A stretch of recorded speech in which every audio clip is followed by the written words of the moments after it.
The first and best victory is to conquer self. Welcome to the Conqueror approach, a journey of self-mastery. To cultivate our mind, body, spirit, financial literacy, and allow our light to shine upon the world.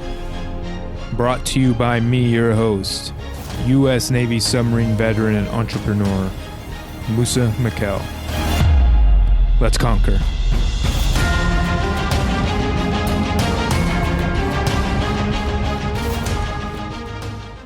Welcome back to the Conqueror approach. I appreciate you for tuning in, and I wanted to sincerely thank you for your support. And because of your support, the Conqueror approach has reached 31 countries and counting. So thank you for your reviews, your subscriptions, your shares with friends and family. It really does make a difference extending the message. So please continue so we can reach more people, more countries. Today, I want to talk about the most destructive way of thinking, I believe, and that is victim mentality and the solution to break free from that. And before we jump into that, I want to give you a quote that I heard recently by Joel Osteen. And he said, "You cannot speak defeat and expect victory." You cannot speak defeat and expect victory. I think that's so true in our lives. And a lot of instances and a lot of circumstances cause us to find fault in something or blame something, and we're always speaking defeat about ourselves and our circumstances. We cannot expect victory in that consciousness, that level of thinking, that mentality. And before I get into victim mentality, I want to make a distinction and explain the context of what I mean when I say victim, because I'm not talking about victims who truly had their choice taken away in something horrific. I'm not talking about that, because there's truly victims. When your choice is taken away and something badly has been done to you, yes, you're a victim. I'm talking about victim consciousness in the context of our mindset. Our mindset. So where we're setting our mind, what we're thinking of, and what we're focusing on. That's the big piece, what we focus on. And when we focus on victim behaviors versus responsible behaviors and ownership, we tend to create the same results and to keep us stuck. So choosing the victim mindset and being a victim and the victim mentality idea prevents us from getting what we deserve and what we're capable of. And I'll go into that a little bit more, because victim mentality keeps us stuck in the same cycle of life. We keep giving our power away to somebody, something, some circumstance, something that's happened to us. Oftentimes, something that's in the past that continues to affect our decisions in the present and future. So, why do we continue to make these decisions about being a victim? So there are inherently benefits to being a victim. Now, I talk about it in more of a negative way, I suppose. However, there are positives to it. There's victims. There's things we get. There's payoffs we get from thinking this way. Like, one of them is attention. Some of the times we get the most attention is when we're telling our victim story, or how hard something is, or how bad we got it, or whatever the case is. And we usually dramatize it and maybe over-exaggerate it a bit to get somebody's attention or to feel sorry or sympathy for us. Another thing is to justify where we're at, justify what we've created and our results, to keep the expectations low, to keep our standards the same. And why would we do that? Because that keeps us without the need to change. That keeps us in our comfort zone. That keeps us from needing to change the way we think, or the way we behave, or the way we act, and the way we speak, and the habits that we have. We stay in that comfort zone. But the biggest thing that drives this is the need to be right. Anytime we operate from victim mindset, we need to be right. And I say we because I struggle with this too. Victim mindset keeps that person right, but what else does it do? It keeps the other person wrong.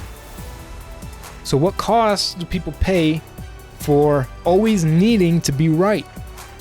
First of all, the cost is relationships. That's a huge one, because we're social creatures. We need relationships. We operate this way, and the better the relationships we have in our lives, usually the better our lives are, the more happy we are, the more at peace we are. However, if the other person in a relationship, whether it's a significant other or a partnership or a friendship, if they always feel wrong in your presence, that's going to do some serious damage to that relationship. Another cost to that is our happiness. It is our peace of mind. Those are huge costs to this. There's huge costs we're paying, and to me, I think the worst one is our dreams. I truly believe we will not achieve our dreams or achieve what we're truly capable of and achieving our potential when we get ourselves stuck in victim mentality, blaming, shaming, justifying, because again, that gives all of our power away. All our power to make new choices and to make better results at the end. The way we have to look at it is we produced our results. Just like a movie director or producer, we won't be able to get mad at how the scene played out, because at the end of the day, we produced that and we continue to shift. There's many times a director reshoots a scene, countless times. A 30-second scene could be shot for a whole day. Why? Because he wants to produce the end result that he knows is possible, or she knows that's possible. They're not going to settle for mediocrity if they're a great director. Ask Steven Spielberg if he settled for a mediocre scene. And that's not how greatness is produced. Steven Spielberg would have to take responsibility and ownership of that scene and say, I want a better result. I have to push a better result and lead that result to happen, and not just blame, oh, the result was bad because I have mediocre actors or a bad hairstylist or whatever the case is. No, ownership is what creates that better result. So, solutions. What's the solution to being a victim? And I'll give it to you in a couple ways. The biggest solution is shifting from, oh, it's someone else's fault, it's something happened, it's the government, it's the president, it's the school, it's the system, it's all these things, which are true. There's a lot of corruption, a lot of issues going on. I'm not negating that. And I'm not negating any of the trauma or issues that someone has dealt with. Those are real and those really affect you. However, if there's no action to change, if there's no responsible change, the ability to respond, that's what responsible means, responsible, the ability to respond. If there's no responsibility taken to change the circumstance and the results that someone produces, you're going to get stuck in that cycle. You're going to keep producing those results. And it reminds me of something Einstein said, where you cannot solve your problems with the same level of thinking you were at when you created them. You cannot solve the problems you created by thinking the same way. By thinking, oh, that just happened, or I'm just this way, or I'm this way, I'm stupid, I'm not enough. It was somebody else, it was my mom's fault, it was this person's fault, it was my business partner's fault, it was my girlfriend's fault. No, that will always keep you stuck and attracting the same thing in your life. The only time it will change is if you take complete responsibility, and that's the solution. Complete responsibility, saying, I created this, and I have the power to choose. Because as soon as you blame everything else that's out of your control, once you give that all your power, you become powerless in the ability to change that. Now, stop blaming others, stop blaming circumstances. Every time you do that, you give your power away. Your power to create a new reality. And you keep rewriting the same experiences that you have instead of turning the page and writing something new. Something that you want, that's going to get you closer, that serves you to getting closer to your dreams and your goals. Because you keep giving your power away each time and saying, I did something here. That's the reflection question. What choices did I make that contributed to this? What choices did I make that contributed to this? You start getting that question flowing. You start getting some answers of what you can do better. Give yourself some feedback. You can also ask the other person that you're blaming, like what could I have done better?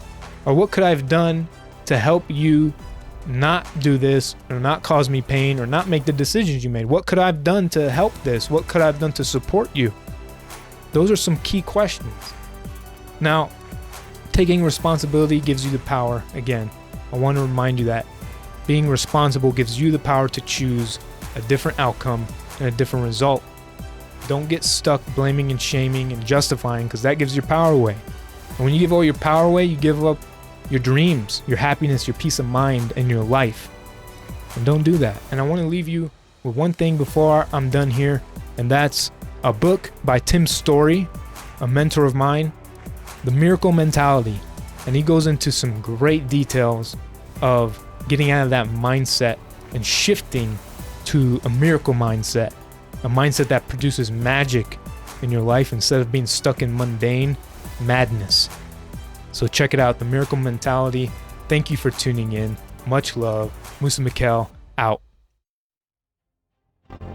That is all for this episode. Thank you for tuning in. If you found any value in this episode, someone you know will also. Please share, subscribe, leave a rating and review so we can reach more people, have a farther ripple and a larger impact. Stay grateful. I appreciate you.